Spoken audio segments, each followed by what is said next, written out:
Assalamualaikum warahmatullahi wabarakatuh. Alhamdulillah wassalatu wassalamu ala Rasulillah nabiyina Muhammadin wa alihi wa sahbihi wa man wala. Asyhadu an la ilaha illallah wahdahu la syarika lah wa asyhadu anna Muhammadan abduhu wa rasuluh. Qala Allah ta'ala fi kitabihil karim, ya ayyuhalladzina amanu taqullaha haqqa tuqatih wa la tamutunna illa wa antum muslimun. Amma ba'd. Hingga azani Allah yang kita melanjutkan kajian kita. Sekarang masuk hadis ke-29. An Mu'adz bin Jabal radhiyallahu anhu qala qultu ya Rasulullah akhbirni bi amalin yudkhiluni al-jannah wa yubaiduni 'anil nar. Qala laqad sa'alta 'an 'azimin wa innahu la yasirun 'ala man yassarahu Allah ta'ala 'alayhi. Ta'budullah wa la tusyriku bihi syai'an wa tuqimus shalah wa tu'tiz zakah wa tasum Ramadan wa tahujjul bait. Thumma qala ala adulluka ala abwabil khair. As-sawmu jannah wa sadaqatu tusfi'ul khati'ah kama yutfi'u al-ma'u an-nar. Wa salatu ar-rajul fi jawfil layl thumma tala tatajafa junubuhum 'anil madaji'i يدعون ربهم خوفا وطمعا ومما رزقناهم ينفقون فلا تعلم نفس ما أخفي لهم من قرة أعين جزاء بما كانوا يعملون. ثم قال ألا أخبرك برأس الأمر وعموده وذروة سنامه؟ قلت بلى يا رسول الله. قال رأس الأمر الإسلام وعموده الصلاة وذروة سنامه الجهاد. ثم قال ألا أخبرك بميلاد ذلك كله؟ قلت بلى يا رسول الله. فأخذ بلسانه فقال كف عليك هذا. قلت يا نبي الله وإنا لمؤاخذون بما نتكلم به. فقال ثقلتك أمك وهل يكب الناس في النار على وجوههم أو قال على مناخرهم إلا حصائد ألسنتهم. Rawahu Tirmidzi wa qala haditsun hasanun sahih. Dari Mu'adz bin Jabal, semoga Allah meridainya, ia berkata, aku berkata, wahai Rasulullah, kabarkan kepadaku tentang suatu amal yang bisa memasukkan aku ke surga dan menjauhkan aku dari api neraka. Maka beliau bersabda, sungguh kamu telah bertanya tentang sesuatu yang besar, dan sesungguhnya ia itu mudah atas orang yang Allah berikan padanya kemudahan, yaitu hendaklah kamu beribadah kepada Allah saja dan jangan mempersekutukan Allah sedikit pun juga, dan mendirikan sholat, membayar zakat, berpuasa Ramadan dan berhaji ke Baitullah. Kemudian beliau bersabda, maukah aku tunjukkan kepada pintu-pintu kebaikan? Puasa adalah tameng. Sedekah itu bisa mematikan atau menghapus dosa sebagaimana air bisa mematikan api. Dan sholat seseorang di tengah malam. Kemudian beliau membawakan firman Allah, tatajafa junubuhum 'anil madaji. Lambung mereka jauh dari tempat tidur. Mereka berdoa kepada Allah dengan rasa takut dan rasa berharap. Dan mereka menginfakkan sebagian apa yang kami berikan rezeki kepada mereka. Jiwa tidak mengetahui apa yang disembunyikan untuk mereka dari kesejukan pandangan. Itu sebagai balasan terhadap apa yang mereka lakukan. Kemudian Rasulullah bersabda, maukah aku kabarkan kepada kamu kepala perkara, tiang dan punuknya? Aku berkata, mau ya Rasulullah. Kata Rasulullah, kepala perkara adalah Islam, tiangnya adalah sholat, dan puncak punuknya adalah jihad. Kemudian beliau bersabda, maukah aku kabarkan kepada kamu kunci semua itu? Aku berkata, mau ya Rasulullah. Maka Rasulullah pun memegang lidahnya dan berkata, tahan ini. Aku berkata, wahai Nabi Allah, apakah kita akan disiksa disebabkan ucapan-ucapan kita? Kata Rasulullah, taqilatka ummuka ya Mu'adz. Ya. Bagaimana kamu ini hai Mu'adz? ya, atau celaka kamu, tapi maksudnya di sini adalah ya kata-kata yang diucapkan oleh orang Arab yang punya makna artinya kamu ini gimana sih gitu. Akilaka ummuka wa hal yakubun nas finnari ala wujuhihim. Berapa banyak manusia yang ditelungkupkan wajahnya ke dalam api neraka, atau dalam satu riwayat berapa banyak manusia yang dimasukkan ke dalam api neraka di atas tengkuk-tengkuknya, kecuali akibat daripada hasil lidah mereka. Dikeluarkan oleh Tirmidzi dan dia berkata hadis ini hasan sahih. Hadis ini akan Islam azan ya Allah ya. Kita bahas sedikit demi sedikit bahwa Mu'adz bin Jabal datang kepada Rasulullah dan berkata, wahai Rasulullah, ya kabarkan kepadaku atau tunjuki aku kepada amalan yang bisa memasukkan aku ke surga dan menyelamatkan aku dari api neraka. Ya, subhanallah, ya akal Islam demikian yang senantiasa ditanyakan oleh para sahabat Rasulullah SAW. Ya, kenapa? Karena permasalahan amalan yang bisa memasukkan ke surga, menjauhkan dari api neraka itu sangat urgent sekali. Sebab tujuan kita hidup di dunia kemana lagi? Ya kalau ya setiap kita pasti mati, dan setelah kematian ya kalau nggak surga ya neraka. Ya makanya Rasulullah SAW mengatakan laqad sa'alta an 'azim. Kamu sudah bertanya tentang perkara yang besar sekali. Artinya ini perkara bukan perkara remeh. Yang meremehkan hanyalah orang-orang yang tidak punya keimanan. Yang meremehkan hanyalah orang-orang yang tertipu dengan kehidupan dunia. Berbeda dengan orang-orang yang ia yakin dan tahu bahwa dirinya hidup di dunia tidak akan lama. Dia akan kembali kepada Allah Subhanahu wa taala. Maka Rasulullah SAW mengatakan, sungguh kamu telah bertanya tentang suatu perkara yang besar dan agung. Ini akhirnya setiap kita berusaha ya untuk terus mencari ya amalan-amalan yang bisa memasukkan ke dalam surga dan menjauhkan dari api neraka. Kata Rasulullah, sesungguhnya ia mudah ya atas orang yang Allah berikan padanya kemudahan. Ya, kata-kata atas orang yang Allah berikan padanya kemudahan, berarti ada orang yang diberikan ya kesulitan, ini musibah. Ya kalau kita melihat diri kita ternyata dipersulit oleh Allah untuk mengamalkan amalan menuju surga, berarti ini musibah buat kita.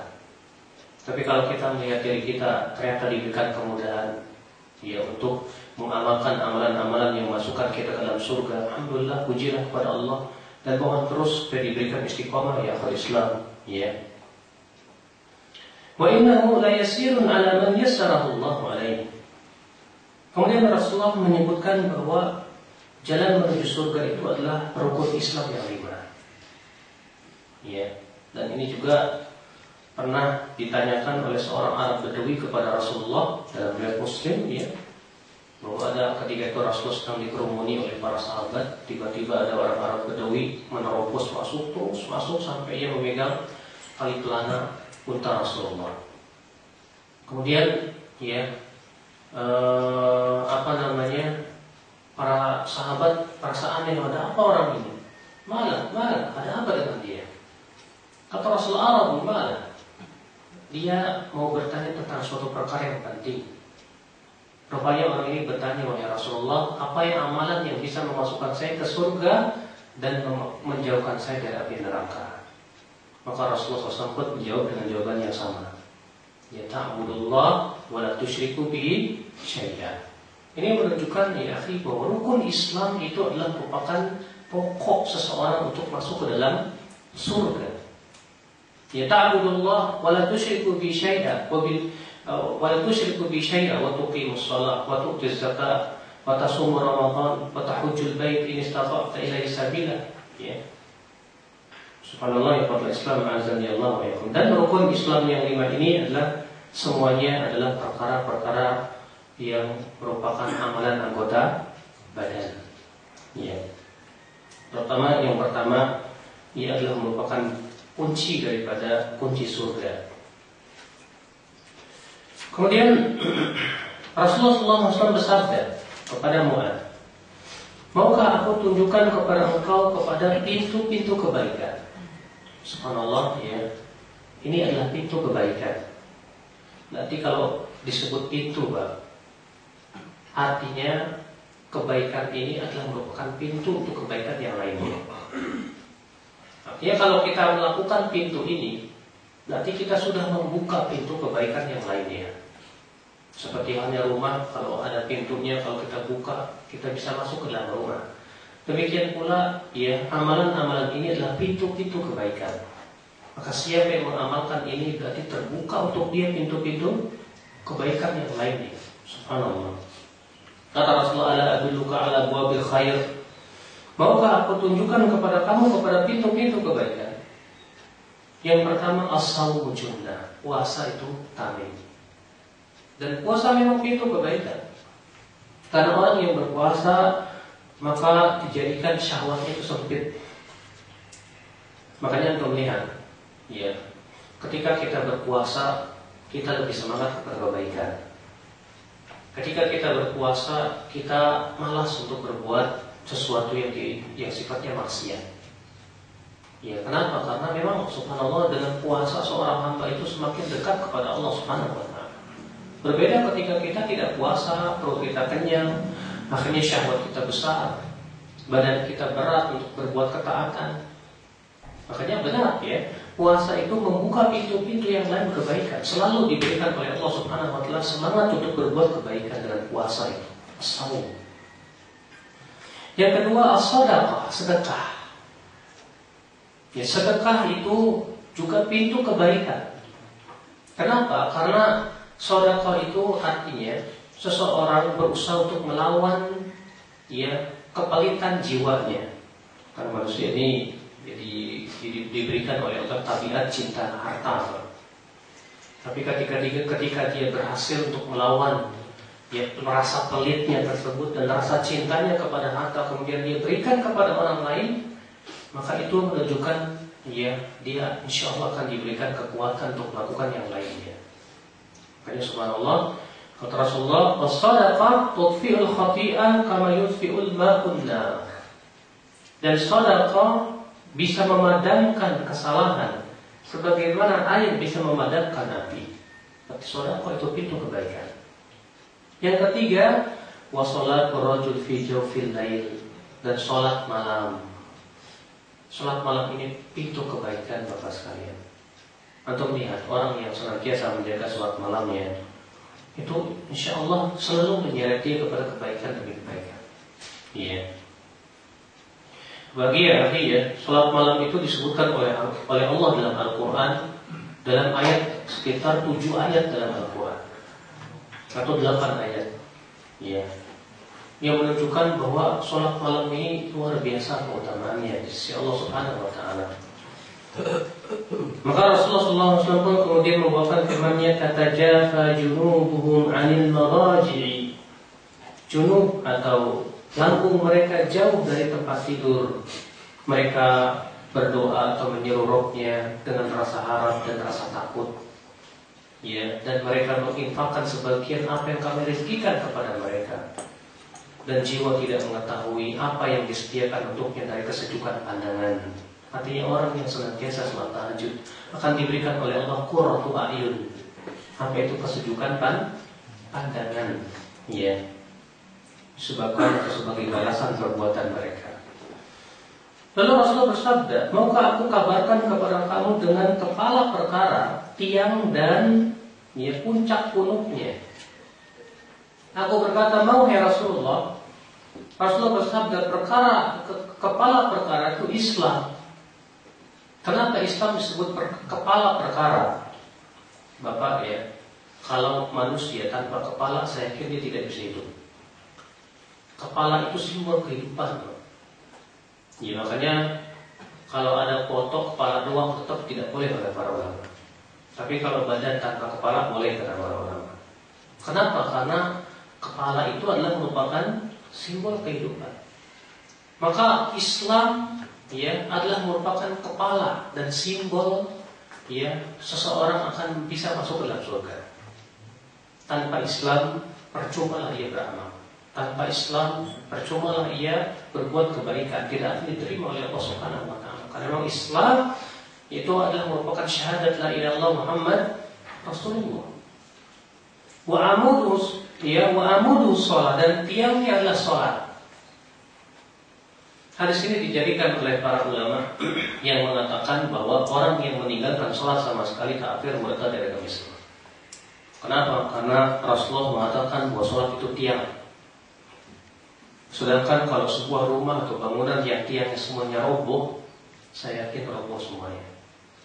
Iya, maka dari itu ketika sholat itu dikatakan tiang Islam, maka orang yang tidak sholat, ia tidak ada keislamannya sama sekali. Ini madhab Syekhul Islam Taimiyah rahimahullah, di mana beliau mengatakan bahwa orang yang dikafirkan itu adalah yang meninggalkan sholat sama sekali. Adapun Imam Ahmad mengatakan orang yang meninggalkan satu sholat, walaupun satu sholat, maka dia kafir. Ya, sedangkan sementara jumhur mengatakan tidak, selama dia melakukan tidak sholat itu karena malas. Kemudian zirwatus salamil jihad, puncak punuknya adalah jihad. Artinya dengan jihad itu Islam menjadi kuat dan kokoh. Artinya berarti kalau jihad tidak dilakukan, di saat itulah Islam akan menjadi lemah. Ya, dan ini sebagaimana sabda Rasulullah SAW juga di dalam hadis lain, beliau bersabda apa? Idza tabayatum bil 'ina wa akhadtum adnab al baqar wa raditum biz zar' wa taraktum al jihad, sallallahu alaikum dhulla la yanzi'uhu hatta tarji'u ila dinikum. Apabila kalian disibukkan dengan jual beli inah riba, dan kalian mengambil ekor-ekor sapi yang disibukkan dengan peternakan, waraditum bizar, dan kalian lebih ridho dengan pertanian, wataraktumul jihad, dan kamu tinggalkan jihad di jalan Allah, ya sallallahu alaikum dhulla, maka Allah akan kuasakan kehinaan atas kalian. La yanzi'u, Allah tidak akan cabut kehinaan itu, hatta tarji'u ila dinikum, sampai kalian kembali kepada agama kalian. Ya. Makanya subhanallah, kaum muslimin di zaman sekarang sudah mulai banyak yang enggan untuk berjihad membela agama Allah. Jihad tidak harus dengan perang dan pedang. Jihad itu dengan ilmu, jihad itu dengan harta, jihad itu dengan lisan. Ya. Setiap kita berusaha untuk berjihad sesuai dengan kemampuan kita masing-masing. Ya, seorang ustaz berjihad dengan ilmunya dan lisannya. Ya, antum yang punya uang berjihad dengan hartanya. Mereka yang punya kemampuan semampunya dia berusaha untuk berjihad. Iya, mengajak manusia, mendakwahkan manusia. Karena dakwah itu sendiri disebut oleh Allah sebagai jihad kabir. Iya, Allah berfirman, "Wala tuti'il kafirina wajahidhum bihi jihadan kabira." Jangan kamu mentaati orang kafir itu dan jihadi mereka dengan Al-Quran, dengan jihad yang besar. Subhanallah, Allah mengatakan bahwa menjihadi orang kafir dengan Al-Quran, artinya mendakwahkan mereka kepada Al-Quran. Allah mengatakan itu jihad yang besar. Ya, jihad yang besar ya Pak Islam. Maka ya, setiap kita harus ada keinginan berjihad. Ya, bahkan jihad perang, kalaupun nanti ada, harus setiap kita ada keinginan untuk ikut serta. Karena Rasulullah mengatakan, ya,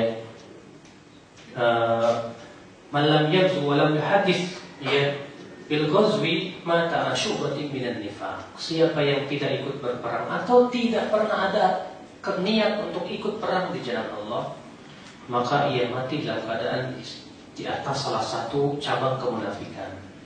Makanya kata Syekhul Islam, setiap kaum muslimin harus ada meniatkan kalau nanti suatu ketika terjadi jihad perang, ya, melawan orang kafir dengan jihad yang syar'i, kita harus ikut serta. Saya ingin ikut berjihad fisabilillah, harus ada.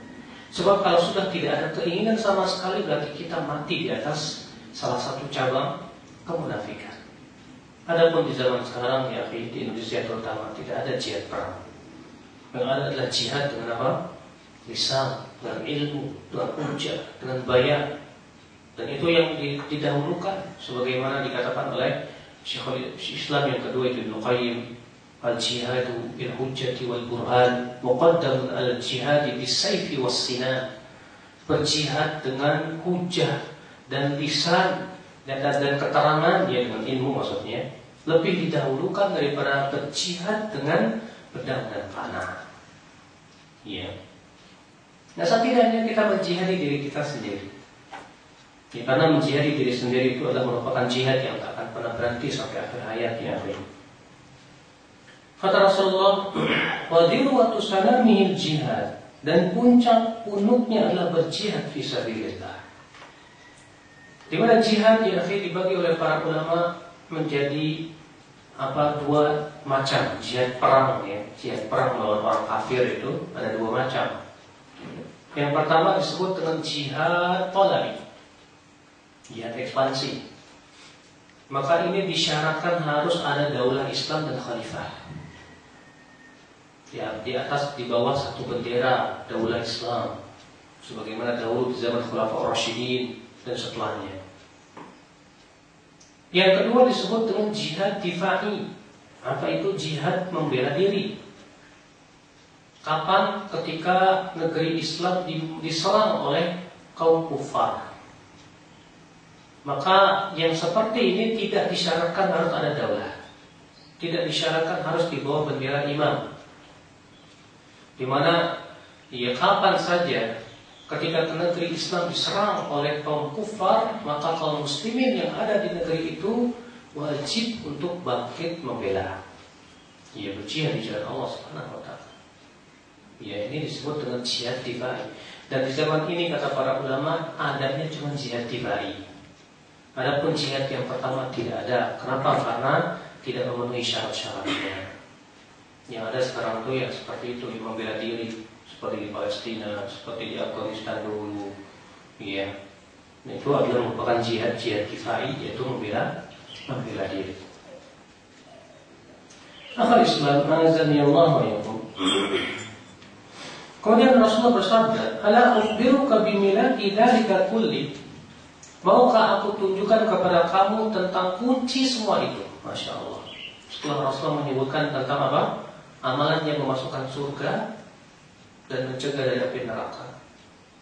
Kemudian Rasulullah SAW menjelaskan tentang apa? Ya, pintu-pintu kebaikan. Kemudian Rasulullah menjelaskan tentang apa? Kepala perkara, tiangnya, dan puncak, ya punuknya. Ternyata Rasulullah SAW ingin menyebutkan kuncinya apa. Maka Rasulullah mengatakan, ya sambil memegang lidahnya, tahan ini. Ternyata kunci semua itu lidah. Subhanallah. Maka ya Mu'adz bin Jabal merasa heran. Ia berkata, wahai Nabi Allah, apakah kita akan diberikan sanksi oleh Allah akibat daripada ucapan-ucapan kita, lisan-lisan kita? Ya. Maka Rasulullah SAW bersabda, kamu ini bagaimana, hai Mu'adz? Berapa banyak manusia yang ditelungkupkan dalam api neraka di atas wajah-wajah mereka, dalam suatu riwayat di atas tengkuk-tengkuk mereka, kecuali hasil daripada lisan-lisan mereka. Dan memang benar, Pak. Lisan ini paling berbahaya. Berapa banyak kejahatan lisan yang dilakukan oleh lisan? Yang pertama, yang paling besar apa? Berkata tanpa ilmu. Iya, akibat berkata tanpa ilmu muncul kesyirikan. Akibat berkata tanpa ilmu muncul berbagai macam kemungkaran. Ya, bid'ah, khurafat, demikian pula maksiat. Ya, akibat berkata tanpa ilmu. Demikian pula berapa banyak dosa yang dilakukan oleh lisan. Berapa banyak kehormatan kaum muslimin yang dicampakkan oleh lisan. Ya, lidah itu bahayanya minta ampun. Gibahnya, belum lagi berdusta atas nama Rasulullah, berdusta atas nama para ulama, dan yang lainnya. Subhanallah. Makanya Rasulullah SAW mengatakan bahwa banyak orang yang dicampakkan ke dalam api neraka akibat apa? Lisan-lisan dan lidah-lidah mereka. Maka Rasulullah SAW ia mengatakan bahwa kunci semua itu adalah lidah. Ya, subhanallah. Baik, dari hadis ini kita ambil faedah kata Syekh Muhammad bin Shalih Al-Utsaimin rahimahullah. Hadal hadis fihi fawaid katsirah minha. Hadis ini mempunyai faedah-faedah banyak. Di antaranya yang pertama, hirsus sahabah radhiyallahu anhum 'ala al-a'mal allati tudkhiluhumul jannah wa tubaiduhum minan nar. Bagaimana semangat para sahabat ya, kepada amalan-amalan yang bisa memasukkan ke surga dan menjauhkan dari api neraka. Itu ya, yang menjadi perlombaan para sahabat ya, beramal soleh. Ya, maka setiap kita pun juga hendaknya berlomba dalam beramal soleh ininya. Yang kedua, kita ambil faedah kata Syekh Utsaimin rahimahullah, itsbatul jannah wan nar. Wa huma al-an mawjudatan wa huma la yafniyani abada. Penetapan akan adanya surga dan neraka, di mana surga dan neraka itu sudah ada sekarang dan ia tidak akan pernah hancur selama-lamanya. Surga berada di atas langit ketujuh. Adapun neraka sebagian ulama mengatakan di bawah lapisan bumi yang paling bawah. Namun hadis tentang itu adalah hadis yang palsu. Tidak ada hadis yang sahih. Yang jelas wajib diimani bahwa surga dan neraka itu ada dan bahwasanya kini sudah ada. Yang ketiga, kita ambil faedah bayan anna su'ala Mu'adz bin Jabal azim, lianna 'iwadahu 'azim wal 'iwad 'ala qadri mu'awwad. Penjelasan bahwa pertanyaan Mu'adz bin Jabal ini besar sekali dan agung. Kenapa? Karena balasannya juga besar, yaitu surga.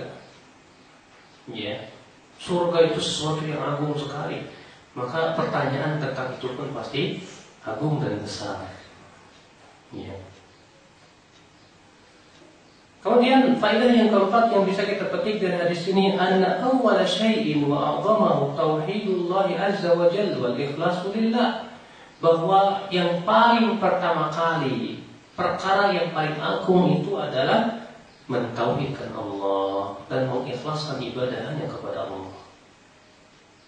Ya, karena Rasulullah SAW di sini membuka dengan mengatakan apa? Ta'budullah wa la tusyriku bihi syai'a. Ya. Subhanallah. Maka itu memang yang paling besar. Ya. Yang kelima, kata Syekh Utsaimin rahimahullah, ahamiyatus shalah, pentingnya salat. Pentingnya salat. Nah, sudah kita sebutkan tadi ikhtilaf para ulama tentang apakah orang yang meninggalkan salat karena malas itu kafir atau tidak. Yang keenam, kata Syekh Utsaimin, taqdimuz zakat 'ala shaum. Bahwa zakat lebih didahulukan daripada puasa. Karena itu lebih ditekankan. Oleh karena itu Rasulullah diperintahkan untuk memerangi orang yang tidak sholat dan tidak zakat. Sedangkan yang tidak puasa Rasulullah tidak diperintahkan untuk memeranginya. Yang ketujuh, taqdimus shaum 'alal hajj. Bahwa puasa Ramadan lebih didahulukan daripada haji. Kenapa? Karena puasa itu berlaku setiap tahun, sedangkan haji seumur hidup sekali saja.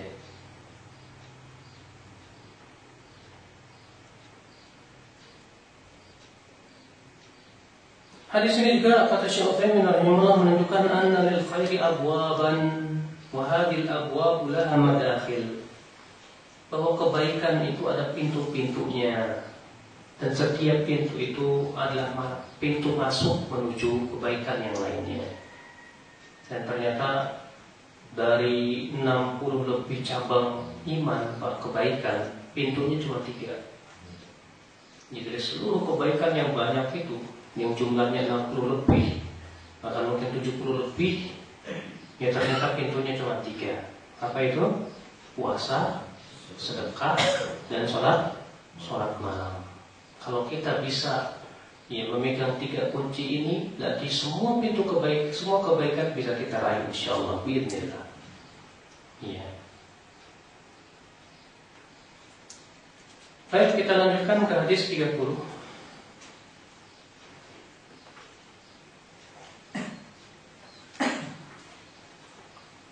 عن أبي ثعلبة الخشني جرثوم بن ناشر رضي الله عنه عن رسول الله صلى الله عليه وسلم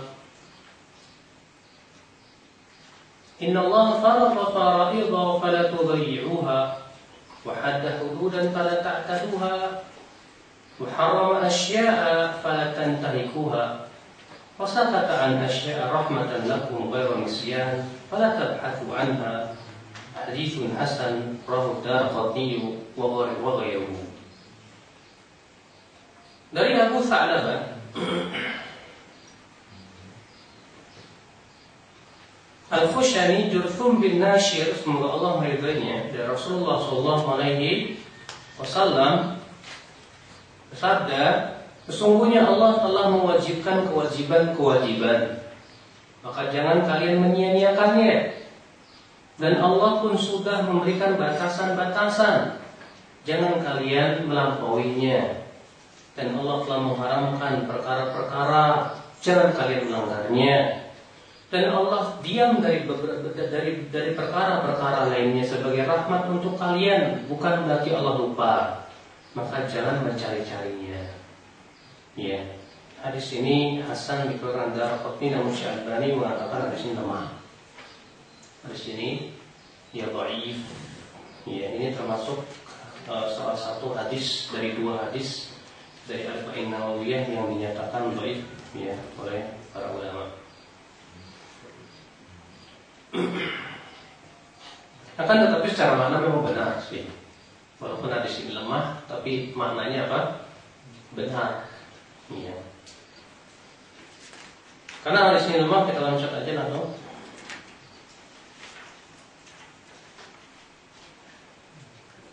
Fadlul Zuhad, hadis 31.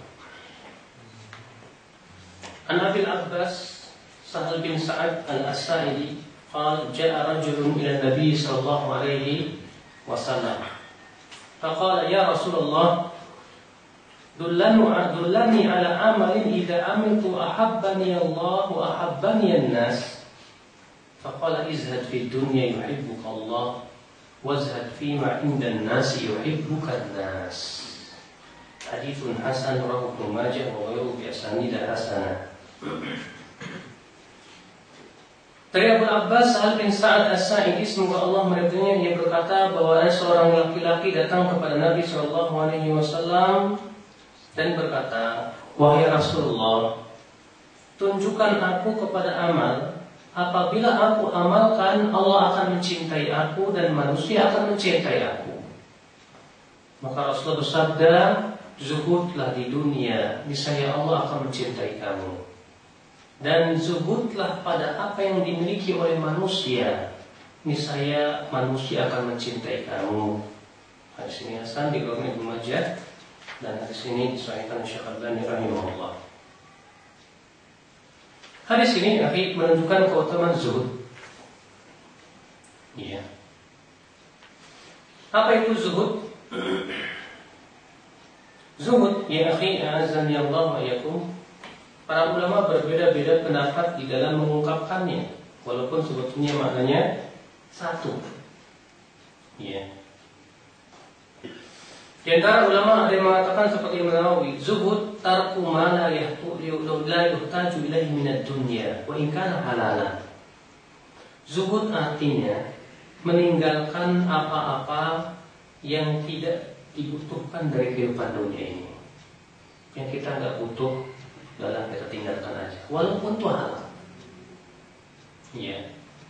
Wal ikhtisar al kifayah, dan mencukupkan diri kepada sesuatu yang mencukupi kita. Wal wara' tarkus syubuhat, dan wara' itu meninggalkan sesuatu yang syubhat.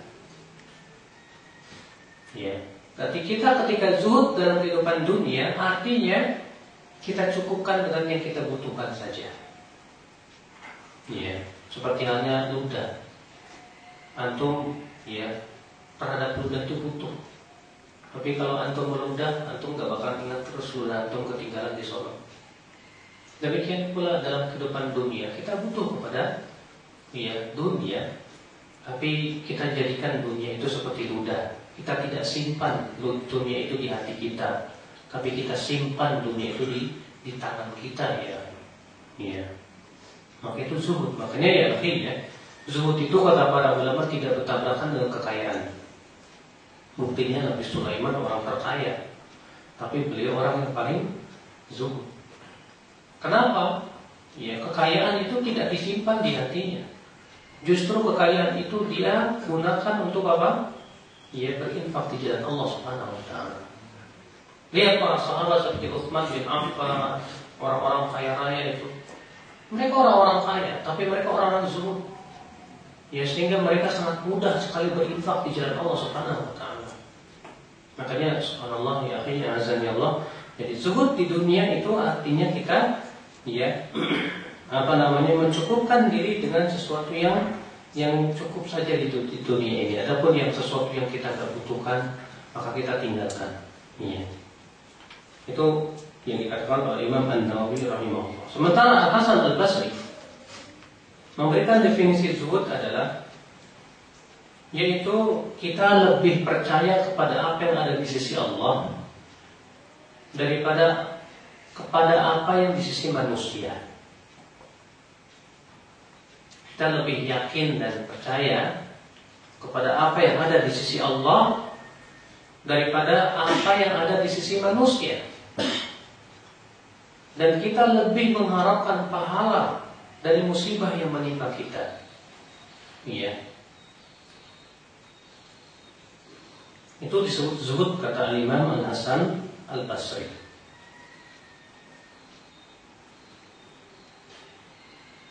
Lalu bagaimana tanda orang yang zuhud di dunia ya? Tanda orang yang zuhud di dunia, di antaranya seperti yang dikatakan oleh Imam Al-Hasan Al-Basri, alamat zuhdi. Tanda orang yang zuhud yaitu ia merasa ketika melihat temannya bahwa temannya lebih baik dari dirinya. Itu tanda orang zuhud. Ya, kalau kita melihat teman kita dan kita lihat teman kita ini merasa teman kita ini lebih baik daripada dirinya, berarti kita sudah ada sifat zuhud dalam hati kita.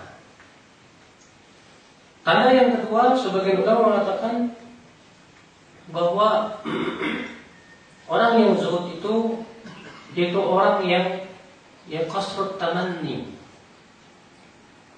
pendek angan-angannya di dunia ini. Artinya dia nggak banyak berangan-angan pengen ini itu enggak.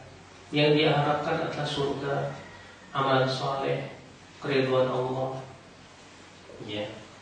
Sehingga angan-angannya itu dalam masalah kehidupan dunia ini tidak banyak. Maka ketika dia mencukupkan dengan apa yang ada dan dia merasa puas dan diberikan oleh Allah qanaah, ya, maka di saat itu Allah berikan kepada hatinya yaitu rasa zuhud. Ya, zuhud dalam kehidupan dunia. Ikhwatul Islam azani Allah wa iyyakum. Syekh Utsaimin rahimahullah mengambil faedah dari hadis ini. Yang pertama, hirsus sahabah radhiyallahu anhum ala su'alin Nabi sallallahu alaihi wasallam fima yanfa'uhum. Bagaimana semangatnya para sahabat bertanya kepada Nabi sallallahu alaihi wasallam dalam perkara yang bermanfaat untuk mereka. Ya, para sahabat itu sangat semangat sekali dia bertanya kepada Nabi sallallahu alaihi wasallam dalam perkara yang bermanfaat untuk mereka. Tapi Rasulullah melarang para sahabat untuk sering banyak-banyak bertanya. Ya jangan, terus sekali-kali boleh. Ya. Kenapa? Karena banyak bertanya itu Pak bisa menyeret kepada pertanyaan yang tidak. Yang terkadang tidak dibutuhkan aja ditanyakan juga. Ya. Faedah yang kedua dari hadis ini kata Syekh Utsaimin rahimahullah, annal insan bi tabi'atil hal yuhibbu an yuhibbahu Allah wa an yuhibbahu an-nas. Bahwa manusia secara tabiatnya dia suka untuk dicintai oleh Allah, tapi juga dicintai oleh manusia. Suka dia.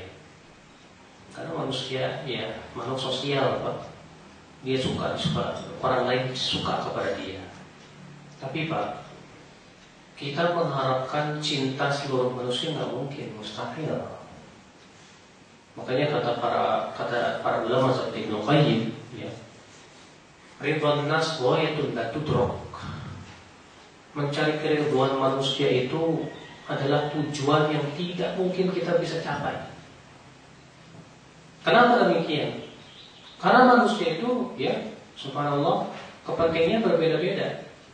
Antum meridhokan si fulan, belum tentu yang lainnya ridho. Kita cari ridho yang ini, belum tentu yang ini ridho. Abadan. Makanya yang terpenting bagi kita, Pak, Allah sudah ridho kepada kita, sudah cukup.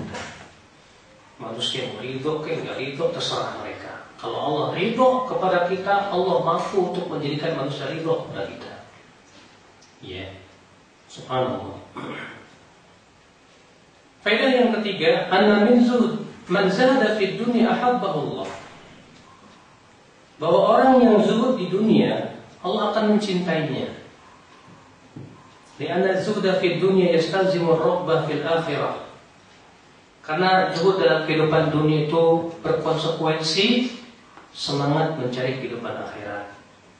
Itu tanda orang yang zuhud. Iya. Beda dengan orang yang tidak zuhud di akhirnya dalam kehidupan dunia ini. Iya, ibadahnya aja sampai-sampai waktu dia ibadah pun yang dia pikirin dunia. Jadi memang sulit sekali ya untuk menjadikan hati kita betul-betul zuhud. Bukan berarti zuhud itu kita tinggalkan dunia, tidak. Ya, adapun zuhud dengan cara meninggalkan dunia sama sekali ini perkara yang tidak dibenarkan. Yang keempat, anna zuhda fima 'inda an-nas sababun fi mahabbatin nas lak.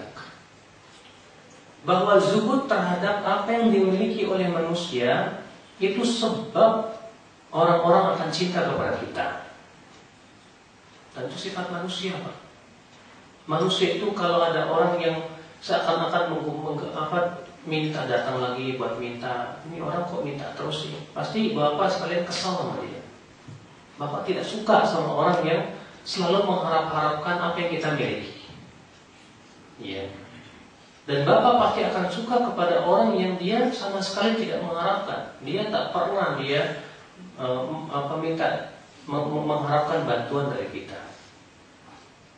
Makanya ya Islam ya, ketika kita merasa zuhud, tidak butuh kepada apa yang ada di sisi manusia, disitulah manusia akan cinta kepada kita. Bahkan disitulah letak keperkasaan seorang mukmin.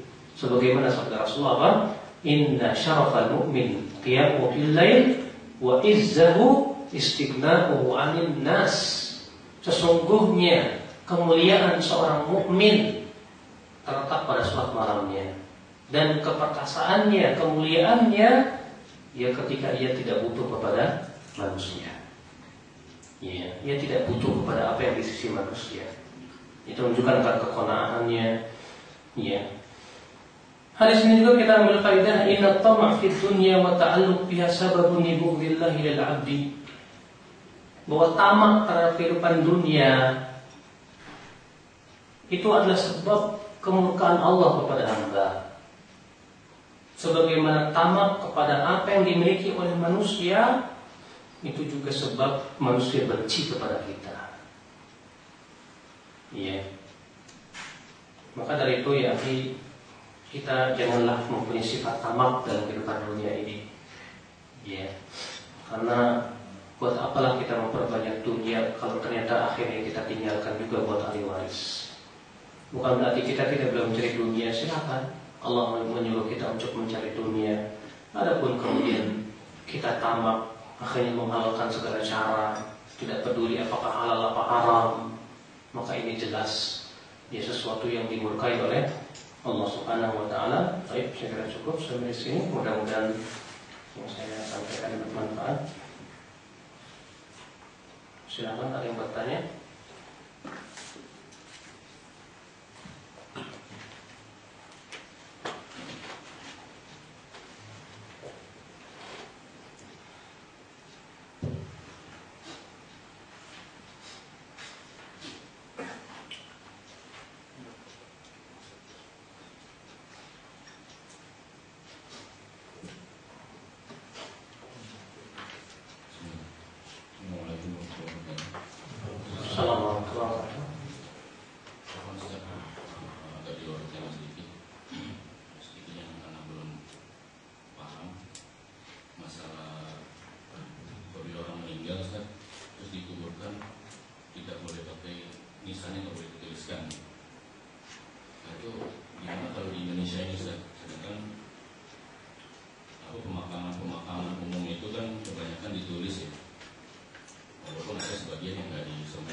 menulis di kuburan perkara yang dilarang oleh Rasulullah.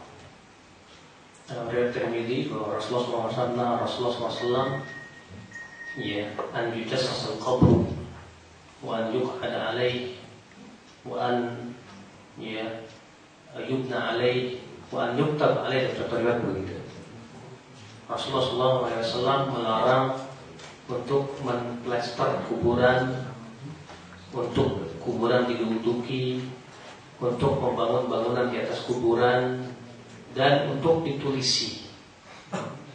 Ya. Dan menulis di batu nisan itu memang sudah muncul di zaman tabi'in. Namun di zaman sahabat tidak ada. Iya. Memang sebagian ulama ada yang mengatakan bahwa itu boleh, seperti Imam Al-Hakim.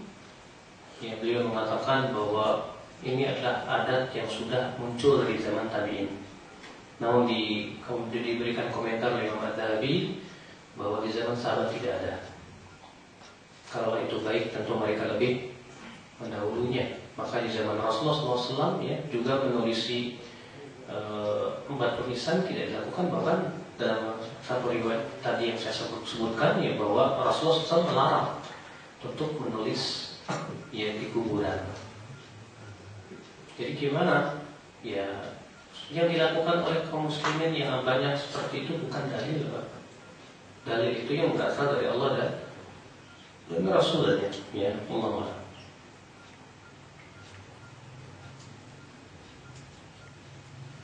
Ada yang bertanya?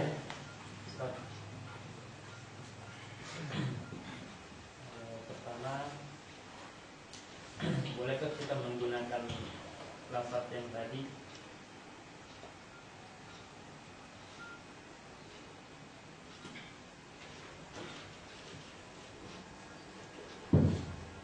Bolehkah kita menggunakan lafaz perkataan Nabi tadi kepada teman? Misalnya kita mengatakan sekilas kamu kayak gula. Dan pertanyaan yang kedua, ya antum kalau ngomong itu nggak bakal dipahami sama dia, Pak. Kecuali kalau antum orang Arab ngomong sama orang Arab, ya paham lah dia. sama teman. Sekarang antum yang ke teman-teman antum juga nggak bisa bahasa Arab. Antum berkata, "Sakilat kamu buka." Bingung nanti ngomong apa? Yang kedua, dianggap sama temennya, ya sok banget nih. Kalau bisa bahasa Arab aja udah dapat petenteng gitu kan. Ya nggak masalah, tapi kita upayakanlah dengan bahasa yang dipahami oleh manusia. yang kedua, dalam hadis man halafa bi ghairillah faqad asyraf. Bagaimana dengan sabda Nabi yang beliau terkadang bersumpah demi bapak dan ibunya? Sudah dijawab oleh para ulama bahwa ucapan sebagian sahabat yang mengatakan demi bapak dan ibu itu sudah dimansuh. Iya, sudah dimansuh. Sebagian ulama mengatakan bahwa ucapan bi abi anta wa ummi itu bukan sumpah, tapi tebusan. Demi bapak dan ibuku sebagai tebusannya, sehingga tidak dimasukkan di dalam makna bersumpah demi bapak dan ibu. Kenapa? Karena bersumpah dengan nama selain Allah jelas berbuat syirik dan tidak dibenarkan. Allah.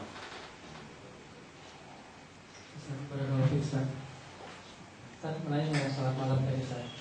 Apakah 15 menit sebelum waktu subuh itu kita bisa dikatakan sebagai salat malam atau yang pertama tadi? 12 menit sebelum waktu subuh cukup nggak 11 rakaat, Pak? Kecuali kalau antum sholatnya cuma minta ampun, nggak salah. Itu gimana? Witir lah. Ya kalau memang cuma 3-12 menit sebelum subuh, asalnya antum cukupkan witir 3 rakaat insya Allah subuh. Ya.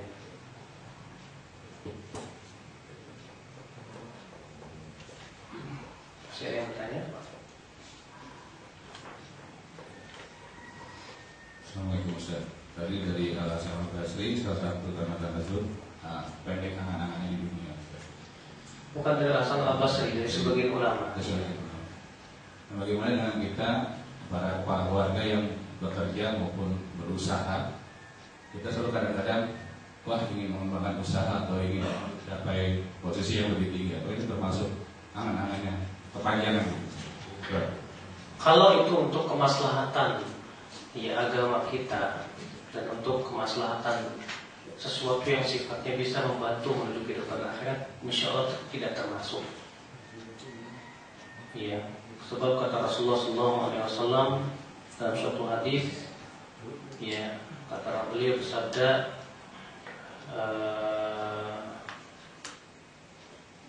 "Faksiru minat tamani fa innahu minat doa." Banyaklah berangan-angan karena itu termasuk doa. Dan dikatakan oleh para ulama bahwa berangan-angan di sini maksudnya berangan-angan kepada perkara-perkara yang sifatnya kebaikan. Iya, kalau memang itu adalah untuk kemaslahatan yang kita tuju berupa kemaslahatan agama, bagus. Berangan-angan seperti itu bagus. Walaupun angan-angan kita hanya sebatas dunia, kita pengen punya rumah mewah, istana mega, punya villa, punya apartemen dan yang lainnya. Ya, memang sifat manusia. Ya, tapi terlalu disibukkan dengan hal itu menunjukkan ketidakzuhudan. Adapun sebatas perencanaan, insya Allah saya ada rencana ingin begini, silakan, nggak masalah. Karena kita terkadang kalau hidup tanpa rencana juga ya sulit. Makanya ketika antum ingin meraih dunia ataupun sebuah kedudukan dan antum menginginkan dari situ maslahat agama, misalnya saya berharap bisa naik jabatan manajer biar saya bisa lebih memasukkan dakwah ini misalnya, atau antum bisa meraih kekayaan ini biar saya bisa lebih banyak berinfak di jalan Allah, itu bagus. Makanya kata Rasulullah tidak boleh dengki kecuali kepada 2. Yang pertama kepada orang kaya yang berinfak. Lalu dia berkata, kalaulah aku punya harta seperti si fulan punya harta, maka aku akan berinfak seperti dia. Nah, kalau kita misalnya berangan-angan pengen punya harta banyak, tujuannya karena pengen berinfak, bagus. Angan-angan seperti itu mulia. Tapi kalau kita berangan-angan pengen punya harta banyak, tapi tidak ada keinginan untuk infak, ya, apalagi kalau ternyata keinginan kita buruk. Kalau saya kaya, wah saya bisa jalan-jalan nanti ke Hongkong. Kalau saya kaya, wah ya saya bisa ke Singapura jalan-jalan sana sini dan yang lainnya. Nah, ini kalau angan-angannya seperti itu sebatas dunia, atau bahkan terkadang angan-angannya yang perkara yang buruk, maka itu buruk, ya, tidak baik, ya. Allah.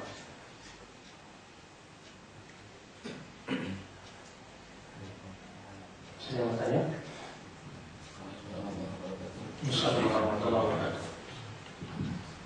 Saya mohon jelaskan mengenai hadis yang menganjurkan untuk membunuh cicak. Mengapa begitu? Karena justru kita di rumah itu melarang anak-anak untuk memburu dan membunuh cicak. Kenapa melarang? Karena Rasulullah SAW mengatakan man qatala wazafan bi darbatin wahidah falau mi'at hasanah. Ya, siapa yang memukul cicak sekali pukul akan dituliskan untuknya 100 kebaikan. Siapa yang membunuh dengan 2 kali pukul akan diberikan padanya kurang dari itu. Makanya kalau antum melihat cicak, lomba-lomba sama istri.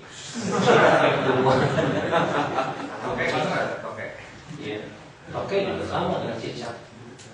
Ya. Maka dari itu kita justru jangan membiarkan lomba-lomba kita.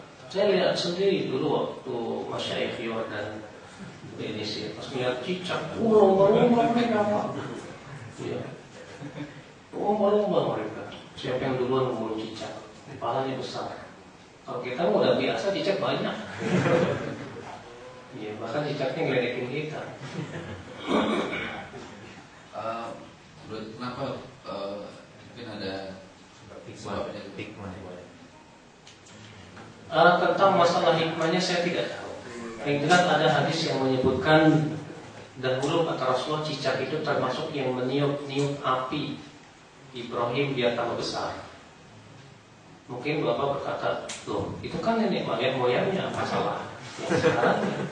Salah anaknya. Artinya mau nenek moyang sama anak sifatnya sama aja begitu. Nanti memang cicak itu ada sifat tidak suka kepada kebaikan. Ya, cicak itu ada sifat suka juga mengganggu orang. Ya, saya pernah Pak bikin susu tiba-tiba cicak pur. Dia kira kolam renang kali. Ya. Itu makanya ya sekarang yang jelas kewajiban kita adalah sami'na. Akal kita ini pendek, akal kita ini terbatas, dan Allah yang sudah memberikan syariat dan Allah yang maha tahu dan yang paling tahu. Jangan kita tolak hadis hanya karena apa? Tidak sesuai dengan akal kita. Masalah cicak dan yang lainnya, ya kita katakan salah ente adalah menggunakan akal. Kenapa? Karena yang mensyariatkan Allah Subhanahu. Lalu buat apa Allah ciptakan cicak? Supaya antum lebih banyak kebaikannya.